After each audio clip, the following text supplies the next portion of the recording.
नमस्कार, मैं आपके doctor Vyakaranam Nageshwar, pulmonologist, allergist, immunologist. खास करके आज का वजह आपसे बात करने के लिए ये है कि दिल्ली का मौसम बहुत ख़राब है।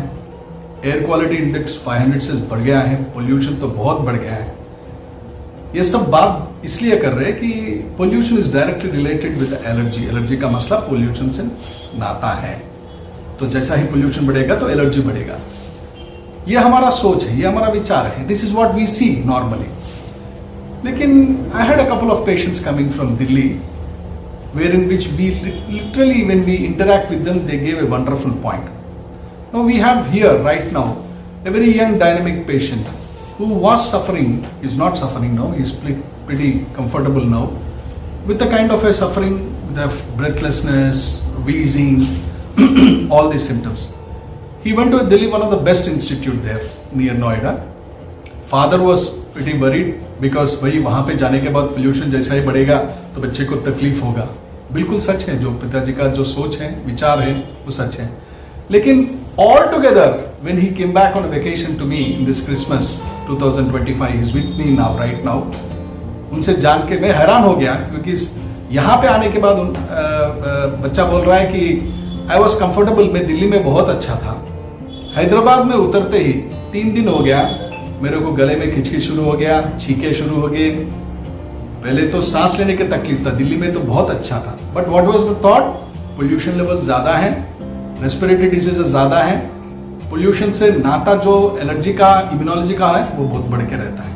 हम इनसे बात करके जानेंगे कि how it is different and why the suffering started only in Hyderabad when he came from Delhi. Hello Vedansh, hello, could you please tell me, आपने बताया कि यहाँ पे आने के बाद आपको तकलीफ ज़्यादा नहीं हुआ, आई मीन ज़्यादा हुआ, दिल्ली में उतना नहीं था।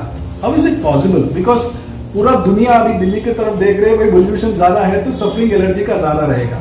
हाउ कैन यू एक्सप्लेन, ये बता सकते हैं आप? मेरा नाम मेधांश है, मैं अभी कंप्यूटर साइंस पढ़ रहा हूँ शिवनागर यूनिवर्सिटी में। मैं दिल्ली में था पिछले 4-5 महीनों से। वहाँ पे पोल्यूशन बहुत ज़्यादा है, बट वहाँ पे जब मैं रह रहा था तो वहाँ ग्रीनरी बहुत ज़्यादा है, बहुत कैंपस बहुत ग्रीन कैंपस है वो। तो वहाँ पे जब मैं स्टे कर रहा था तो क्योंकि because of that greenery, so we call it green filters. Yes, yeah, तो उस ग्रीनरी की वजह से मुझे कोई प्रॉब्लम नहीं होती। I wasn't sneezing, I was completely fine. मैं उस ठंड में भी और उस पोल्यूशन में भी बहुत आराम से घूम रहा था। यहाँ से दिल्ली जाते वक्त, मतलब हैदराबाद में से दिल्ली जब सीट आया था आपको, जाने से पहले आपको सांस लेने की तकलीफ थोड़ा बहुत थी? हाँ, यहाँ बहुत तकलीफ हो रही थी। अब वहां जाने के बाद भाई, as a treating doctor I was also worried. आपके पिताजी के साथ मैं भी वरीड था। लेकिन आपका हालत कैसा? I mean you said you are comfortable in Delhi, लेकिन पोल्यूशन तो ज्यादा है। Please explain. अब दिल्ली में वहाँ पे जहाँ मैं रहता हूँ वो कैंपस इतना ग्रीन है, उसकी वजह से मुझे कोई प्रॉब्लम हो नहीं रही थी। वो डस्ट जो हो रही थी, डस्ट उड़ नहीं रही थी। लाइक यहाँ पे जैसे मैं हैदराबाद लैंड करता हूँ, यहाँ पे डस्ट बहुत ज़्यादा उड़ रही थी, क्योंकि यहाँ पे ग्रीनरी की कमी है। ओके, यहाँ बहुत ग्रीनरी कम है। सो यू से Delhi is polluted but it has a green cover more. Green cover. Hyderabad is not having so much green cover but dust is high. But dust is high. So the dust filter नहीं हो रहा, पूरा घूम रहा इधर उधर।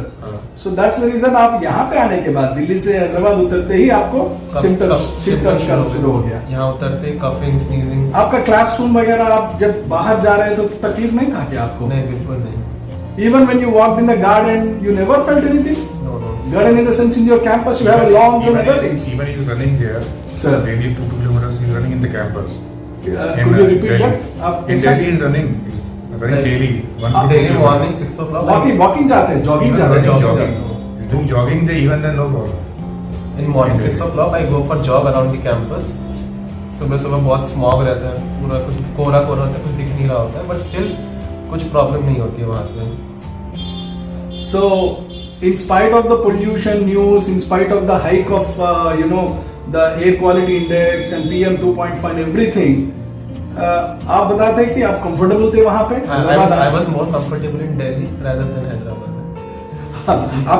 आपका वीजिंग जो तकलीफ था, जो फेफड़ों में सही की आवाज है, वो सब कुछ भी नहीं था तकलीफ आपको? Not at all. जो wheezing sound आता है, हाँ, तो वहाँ पे कुछ भी नहीं था?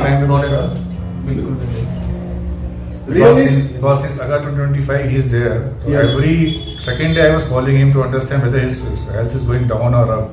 So August till now, Yes, no yes. complaint was there, no repeat complaint. वो सब in spite of the pollution. Yeah, Yes. everything. In spite of the Pollution, pollution. and even he's jogging every day, 2 kilometers, 3 kilometers in the campus. Even then, no problem. He's breathing heavily. Yeah, yeah, I understand. Even then, nothing is, no problem is coming. And So the any minute- emergency admission हुआ था sir? No, nothing. Nothing. कुछ face On नहीं हुआ। 17th, he came down to Hyderabad, 17 December, just 4-5 days back, 6 days back. And so within 2-3 days, he started complaining. Yeah. This is something which is very important. It is not only important in the perspective of the clinical chamber or the patient or doctor relation. It is important for the administrators. जो नेता हैं, जो administrators हैं, वो समझे कि the healthy platform is not a concrete buildings. The healthy platform is living close to the nature. A green cover which is very very important. So pollution से दिल्ली से मुकाबला करके Hyderabad will overtake Delhi. Yeah, you can do that. That's not a problem. But you should understand that Delhi, in spite of the pollution, they are having a good green cover. So Hyderabad lacks that. Hyderabad needs to concentrate. The Chief Minister's office, the administration needs to concentrate to have a pretty good neat cover in all areas localized in the residential platforms. ऐसे तो allergy का थोड़ा कम होने का chances है. Thank you so much.